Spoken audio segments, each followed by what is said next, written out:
Vamos a invitar a Marcelo Maldonado, quien es investigador. Él es maestrante, máster de investigación científica en ciencia social a través de la beca ASTI, licenciado en ciencias políticas, egresado de filosofía y letras.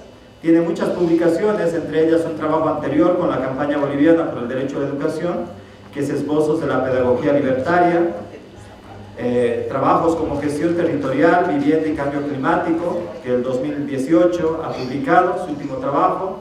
Buenas, teniendo en cuenta la hora y el retraso del evento, vamos a tratar de hablar de manera sintética cómo ha sucedido las circunstancias que han posibilitado la consecución de esta investigación. Como hace 6 meses, David Arequipa de la campaña me llama y me dice: Marcelo, que hay un precioso archivo histórico que sería muy interesante revisarlo para ver qué se puede hacer con él. De esta manera conocemos a la familia del señor Carlos Loaiza Beltrán. Aquí está su hija y su hijo, el nieto de don Carlos y la hija, doña Consuelo, y nos permite hacer una revisión un tanto detallada y rápida de lo que era el archivo en ese momento y plantearles qué se podía hacer con aquel archivo. Primeramente, no voy a pasar diapositivas en PowerPoint porque estamos un poco cansados y creo que es mejor que las imágenes hablen de estas circunstancias. Lo que va a ir pasando en las fotografías es un archivo que la familia Loaiza Beltrán lo ha denominado como archivo álbum de Casarabe, y este es parte de un archivo visual, fotográfico que ha armado la familia, que son 2 archivos en realidad. El otro se llama Camino a Mojos. En todo caso, les comentaba que hay 2 archivos, uno se llama archivo Camino a Mojos y este con el que hemos trabajado se llama archivo Escuela de Casarabe. Les voy a contar de manera rápida qué hicimos con las fotografías y además con el conjunto de documentos que podemos encontrar. Yo no soy especialista en estudiar o interpretar fotografías, pero sí he trabajado con temas de investigación documental histórica, así que lo que intentamos hacer es como dar una suerte de fuente de contextualización, una suerte de reconstrucción de la fotografía en base a los documentos que había reunido Carlos Loaiza Beltrán. Estas fotografías suponen un proceso de constitución de una escuela indígena en Trinidad, en realidad en Beni, a 12 kilómetros de Trinidad, vinculada a un pueblo indígena sirio, ¿no? Que en 1930 estaba disperso por diferentes provincias de Beni y era necesario construir una escuela. Así que don Carlos Loaiza Beltrán, que se había formado en Guarizata, que había tenido una vinculación con Caquiaviri, decide asumir esa responsabilidad yendo al departamento de Beni para constituir esta escuela. En un primer momento la escuela se siente en San Ignacio de Mojos, que en ese momento era un asentamiento urbano importante para la región, pero teniendo una serie de problemas se decide que la escuela debería irse a otra región, y estos problemas obviamente eran los hacendados y los intereses patronales sobre la tierra, y se crea esta escuela en un lugar llamado El Buen Jesús, que está a 12 kilómetros de Trinidad, que luego se denominó como Casarabe. Esta escuela es, de manera bien interesante y bien sintética, es una experiencia que algunos historiadores lo cuentan como si estuviera vinculado al modelo de escuela de Guarizata, pero a través de la revisión de documentos, hago un paréntesis en esta parte, los documentos hemos sacado más de 1200 fotografías de los documentos y tienen cartas, correspondencia, tiene informes al Ministerio de Educación, informes al Ministerio de Asuntos Indígenas, tiene carta con antropólogos de Suecia, cartas con antropólogos de Estados Unidos que lo visitaban, tiene periódicos, pues don Carlos Loaiza Beltrán en este momento, en un periodo anterior y luego retomaría, sería editor de un periódico que se llama La Patria, primero que estaba en Beni, después se va a Oruro y se asienta para el último en Oruro. Entonces, cierro el paréntesis, estos documentos nos permitieron ver que este núcleo indígena sirio no necesariamente debe ser pensado en base al modelo de Guarizata, sino que es una experiencia muy interesante porque justamente es un híbrido o es una suerte de conjunción de varias intenciones, varios métodos, varias corrientes de la educación, varias corrientes políticas y sobre todo una herencia de reducción misional que se había llevado adelante en diferentes lugares del Beni. Entonces, voy a puntear estas 5 cosas, voy a hablar algo más y después voy a cerrar esta presentación de esta investigación. Las cosas que quiero hacer referencia, primero, que es relevante para el estudio de la educación, la influencia de las ideas socialistas en los educadores en la primera mitad del siglo XX. Muchos documentos, y Casarabe se funda específicamente un 1 de mayo de 1937, y en el acta, miren, tengan en cuenta la importancia de estas ideas socialistas, dice, la escuela de Casarabe se funda en conmemoración a los mártires de Chicago que en 1886 habían sido reprimidos. Una escuela en una población indígena silvícola sirio no retoma esta idea socialista de llevar adelante un proyecto educativo. Segunda idea vinculada al socialismo o a las ideas socialistas en la educación en el siglo XX, tienen que ver con la posibilidad o la constitución de un significado como parte del imaginario de que la educación o la educación de los pueblos indígenas sirios podía permitir la emancipación social y económica del país. Es decir, que particularmente gente de la región del altiplano de Bolivia, en este caso don Carlos Loaiza Beltrán era orureño, va hasta el Beni, motivado por esta tendencia socialista, a llevar adelante un proyecto educativo, porque él dice justamente la única manera como el país se va a liberar es a través de la constitución de escuelas, y además se suma un hecho relevante de que había que especializar y había que, se podría decir, instruir la mano de obra indígena, cosa que pueda en lo posterior, cuando se establezcan asentamientos urbanos, pueda venderse como fuerza de trabajo.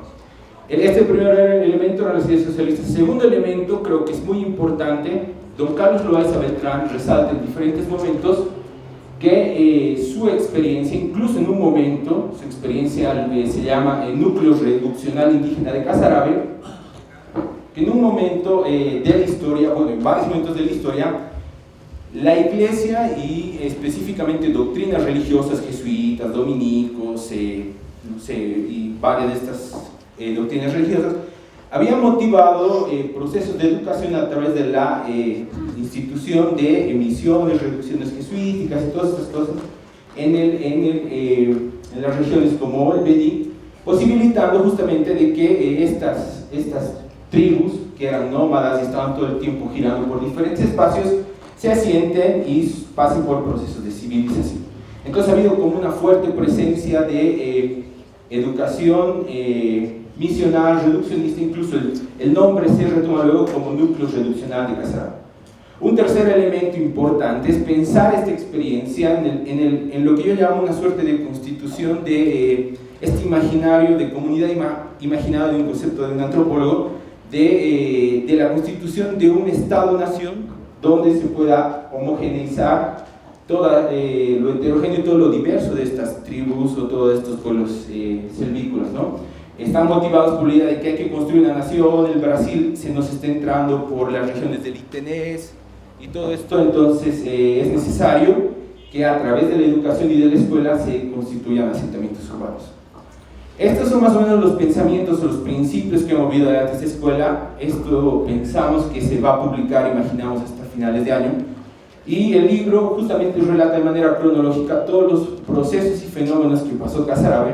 Yo me he querido centrar en estos elementos capaz más conceptuales para incitarlos o invitarlos a leer cuando salga la publicación. Justamente va a discutir estos temas de qué pasó con la educación indígena en el oriente boliviano, en las tierras bajas en la mitad del siglo XX, porque todos estos educadores eran del altiplano y estaban muy influenciados por las corrientes de Huarizata, todo.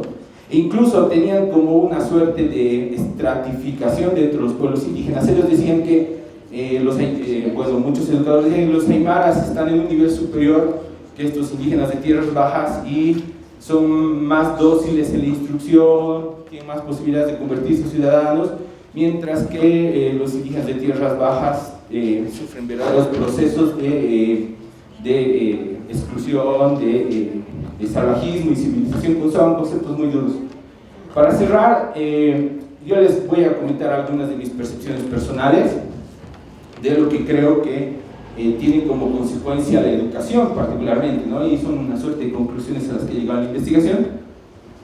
Primeramente, este modelo de educación motivaba que estas tribus que tenían una relación ontológica con la naturaleza, con la selva, se podría decir nómadas, están todo el tiempo moviéndose, se fueron obligados a asentarse en espacios específicos, a constituir ciertos modos de vida, a disciplinar sus cuerpos, a disciplinar sus mentes en base a principios religiosos, porque se habla mucho de catequización. Un segundo elemento, yo creo que esta clase de experiencias puede servirnos para pensar que la educación puede convertirse en realidad no puede convertirse en ejerce como una forma de sistema de disciplinamiento, una forma de doctrinamiento, de docilización. Es el claro específico de que se los obliga a dormir en cama, se los obliga a vestir. Y un tercer elemento es justamente que si bien hubo referentes importantes como el señor Carlos Loaiza Beltrán, que llevó adelante esta escuela, detrás de él vino todo un movimiento migratorio de diferentes lugares, regiones y clases, que no tuvo este ideal educativo de transformación de la sociedad, que podemos criticarlo, pero en ese momento yo creo que era una actitud muy loable. Y vino todo este movimiento migratorio y supuso una explotación directa de los silvícolas sirionos, pues en muchos maestros estos núcleos indígenas en el oriente funcionaban como una suerte de núcleos centrales y escuelas periféricas ambulantes en varias regiones. Muchos de estos maestros que asumían estos núcleos en los bordes de las escuelas se convirtieron en importantes ganaderos, se vincularon a la explotación de la castaña, del chocolate, de diferentes elementos. Y esto te demuestra que si bien hay referentes que puedan llevar adelante proyectos, detrás hay un conjunto de personas que no necesariamente comparten estos principios, estos ideales, y se aprovecharon de estas circunstancias. Ténganse en cuenta que hay muchas investigaciones previas sobre la explotación de la goma, de la quinina en estas regiones, que te demuestran justamente que el sirio no simplemente, o los pueblos indígenas, simplemente servían para, o eran concebidos como forma de explotación. Para cerrar, un elemento más, y esto es una invitación para qué se puede hacer en base a esta investigación. Yo no soy antropólogo, pero hay una vocación absolutamente antropológica y etnográfica de Carlos Loaiza Beltrán, porque es increíble en los documentos familiares, se pueden encontrar diccionarios, se pueden encontrar relatos etnográficos, se puede encontrar un relevamiento de las danzas, de las formas como vivían, no solamente de los sirionos, sino de muchas tribus que yo nunca había escuchado en mi vida, por ejemplo los jorás o los yanaíguas, que imagino que desaparecieron. No soy antropólogo, no puedo hablar al respecto, pero sí se hace un levantamiento de estas tribus diferentes que estaban organizadas en capitanes, que estaban todo el tiempo rondando por el Beni, iban hasta Brasil, llegaban hasta Cochabamba. Y para concluir esto más, y no digo nada más, hay una cosa interesante. El proyecto de don Carlos Loaiza Beltrán tenía la idea justamente de reproducir estos núcleos indígenas en diferentes regiones de Cochabamba, de Santa Cruz, y para eso se creó una normativa de la colonia experimental. Esta figura se crea la colonia experimental, cosa de utilizar los mismos indígenas sirionos para ir poblando diferentes lugares, pero lamentablemente en la época del socialismo militar, Villarroel y todo esto, se utilizaron esta normativa para desterrar a dirigentes campesinos, a dirigentes indígenas, particularmente a los dirigentes de los sindicatos anarquistas que en el 47 se habían levantado, y llevarlos a lugares inhóspitos como Puerto Gretel, bajo la figura de que había que civilizar, había que asentar estos lugares, había que establecer soberanía, porque la patria era un lugar muy difuso, muy disperso. Entonces yo les quería comentar esto. Esta investigación le hemos pasado solamente las fotos, porque ¿para qué le vamos a pasar PowerPoint si hemos estado toda la mañana con esto? Y esperemos que la gestión de la campaña boliviana, al compañero David, que se ha movido para posibilitar esta investigación, a la familia de don Carlos Loaiza Beltrán, a la señora Consuelo, que siempre me ha recibido como un hijo en su casa, muchas gracias, y se pueda publicar y estas fotografías puedan representar un momento interesante para no ser tan andinocentristas en tema de la educación, todo Guarizata, Guarizata, Guarizata. Veamos también otras experiencias de educación y veamos cómo se constituyen. Muchas gracias. Bien, estos avances de la investigación están actualmente en revisión, justamente por la familia, ¿no? Para dar el visto bueno, para ver cuál va a ser el sistema de difusión, y amerita una mesa íntegra solamente para hablar el núcleo indígena de Casará. Es toda una mesa que lo vamos a realizar. Tal vez si quiere darnos algunas palabras la señora Consuelo, ¿no? Porque vamos a tener la oportunidad de escucharla y estar al lado de ella, es revivir realmente esos momentos, porque es la memoria viva de esos momentos históricos. Gracias. Buenos días, un gusto estar aquí. Gracias a David, a ese trabajo que está haciendo de todos los núcleos, que no solamente, digamos, como citamos Casará, en fin, está Morey, que es a orillas del río Itemes, y mi padre, cuando fue director, en realidad la primera supervisión de los núcleos cervícolas, y eso posteriormente lo tendrán ustedes en este trabajo, gracias a Marcelo Maldonado y a la oficina, la coordinadora de educación. Ustedes realmente van a encontrar, como decía David, documentos muy interesantes y lo que se quiso hacer y no se pudo. A veces, por diversas circunstancias, y que se quedan a medias las cosas.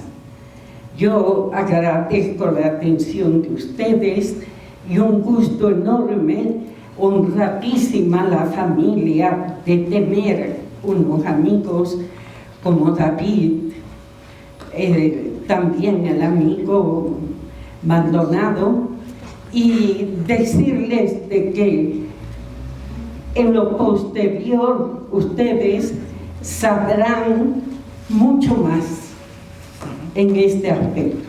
Muchísimas gracias, un gusto enorme estar aquí. Gracias, David. Muy gracias, señora Consuelo.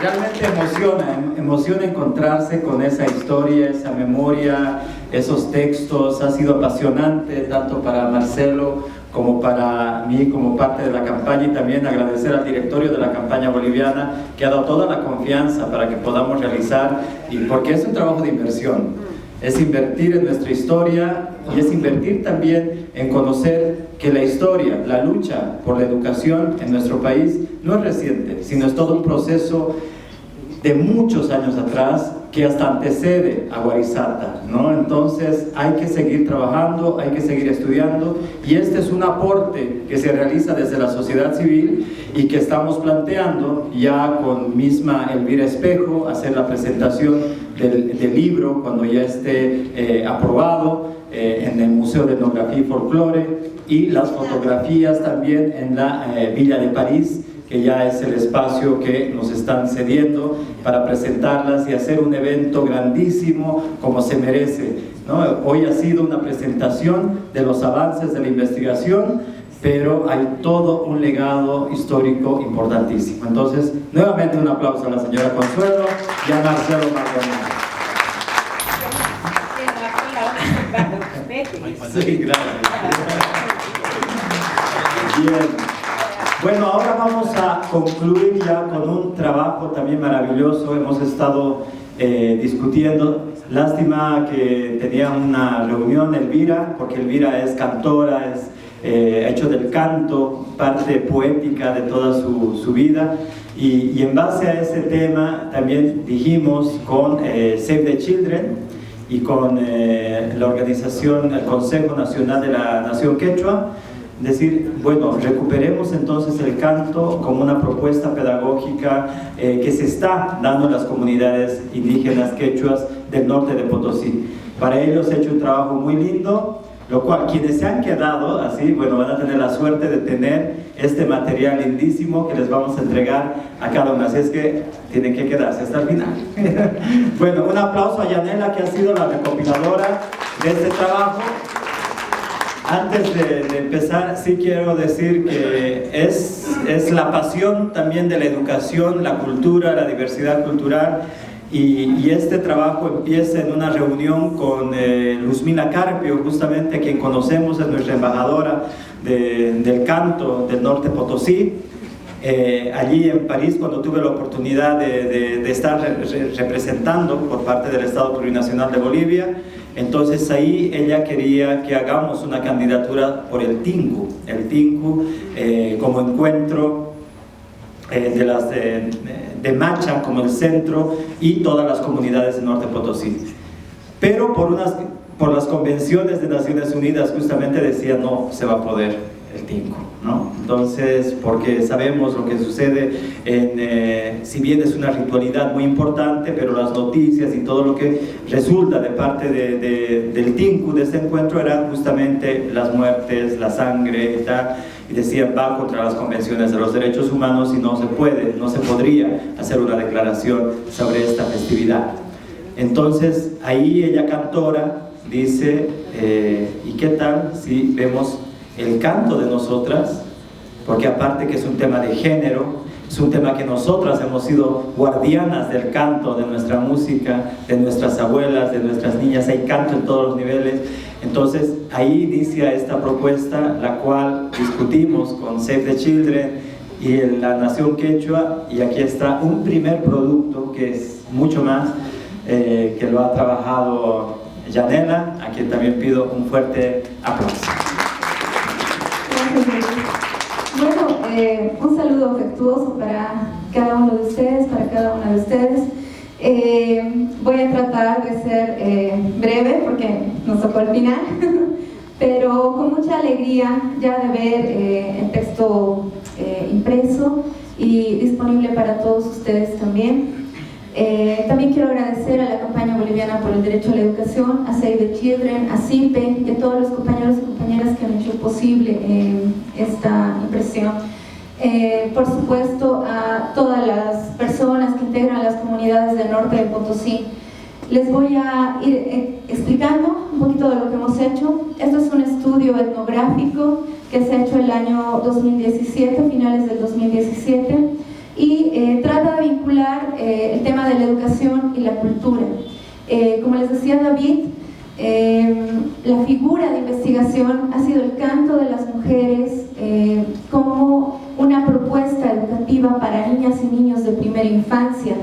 Ya durante la mañana habíamos estado reflexionando sobre cómo hacer para que podamos aprender nuestras lenguas indígenas, podamos apreciarlas, podamos valorarlas, reconocerlas, ¿no? Y esto podría ser una alternativa de enseñarles a las niñas y niños desde muy pequeños nuestras lenguas, enseñarles el amor por nuestras culturas y enseñarles también, en este caso, todo el potencial que tiene la cultura en norte de Potosí. Después de haber hecho la investigación, yo me he quedado sumamente sorprendida. Te invita realmente a la reflexión, pensar, reflexionar sobre todo lo que se ha producido en norte de Potosí. Las mujeres, las comunidades, las y los niños tienen un enorme potencial creativo que lo expresan en cada danza, en cada canto que hacen. Las mujeres les cantan, por supuesto, desde que a los niños, ¿no? Desde que están en su vientre, ellos ya van escuchando, y no solamente las mujeres, también los padres, y también están inmersos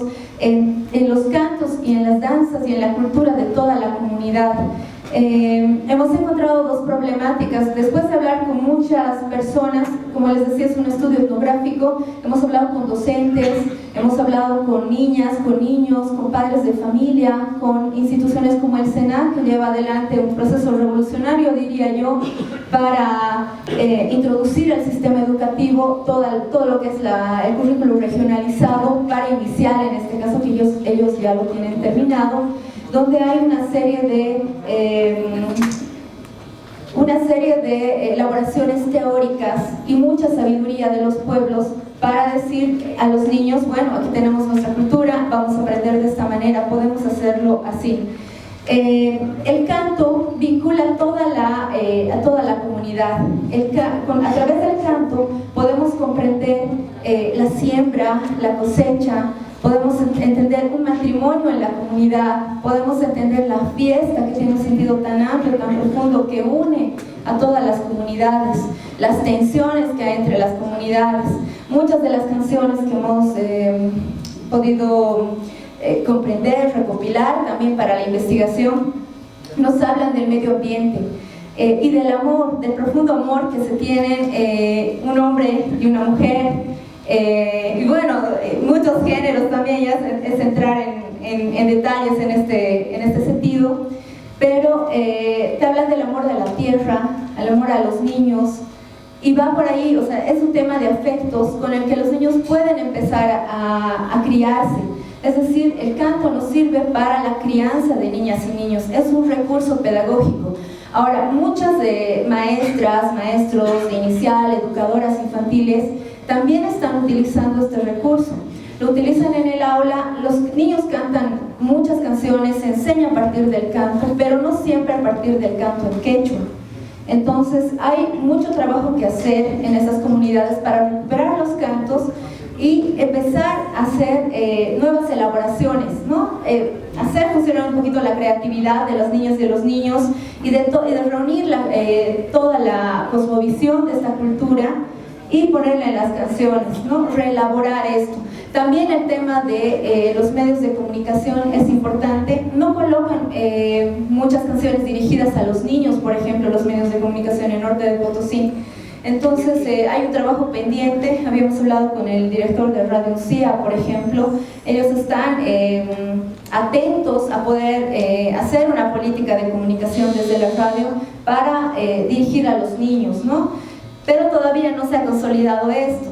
Entonces, ahora el tema de la tecnología también es importante. Hemos visto que las niñas y los niños están muy preocupados por la tecnología, les encanta usarla, pero no siempre las canciones, no siempre estamos desarrollando contenidos para internet, por ejemplo, para navegar, páginas web, aplicaciones, qué sé yo, que puedan visibilizar la presencia y la representación, la autorrepresentación en este caso de los pueblos indígenas en Norte de Potosí, del pueblo quechua.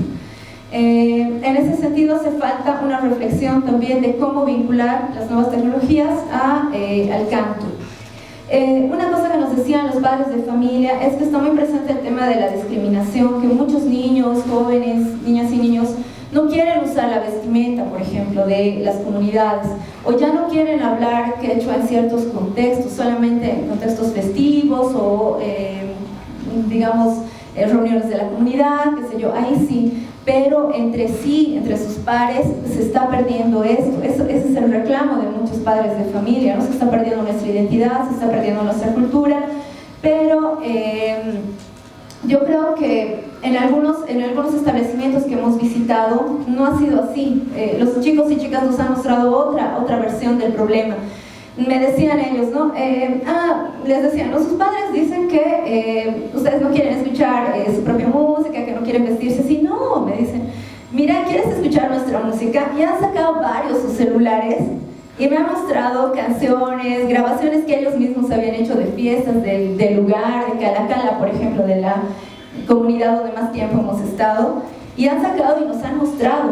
Entonces ellos están guardando, están conociendo los cantos de otra forma, y eso también hay que entenderlo y hay que acercarnos a los niños de otra manera, ¿no? Ya no entender la cultura como como un mandato de las comunidades, sino como algo mucho más flexible, y pensar también que las comunidades son un espacio de crianza, son un tiempo de crianza colectiva de niñas y niños, no solamente las mamás. Hemos visto que por mucho tiempo, antes de que haya políticas públicas dirigidas específicamente para niñas y niños de primera infancia, eran las mujeres, y son las mujeres todavía las que siempre han tenido el peso, la responsabilidad de cuidar, de criar a las niñas y niños, ¿no? Ahora el Estado tiene que apoyar, bueno, lo hace a través de la ley Aurelio Siñani y Elizardo Pérez, otro proceso cultural para dotar de identidad a las niñas y a los niños, para arropar también con identidad. No solamente uno se cría, se alimenta de comida, ¿no? de ropa, de abrigo, también de cultura. Entonces, en ese sentido, los invito cordialmente a... Ahora vamos a ver el video y bueno, con eso terminaría la exposición. Los invito a leer el libro, a ser parte de este inmenso mundo realmente cultural y a comprender cómo los niños y niñas también se pueden criar con el canto de las mujeres en Norte de Potosí. Muchas gracias.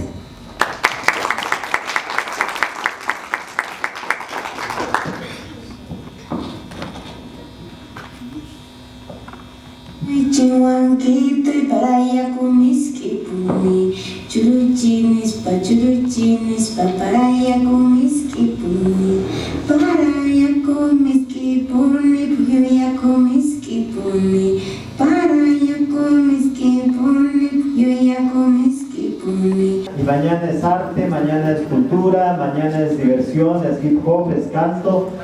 Nos vemos acá en este mismo espacio a las 9 de la mañana. También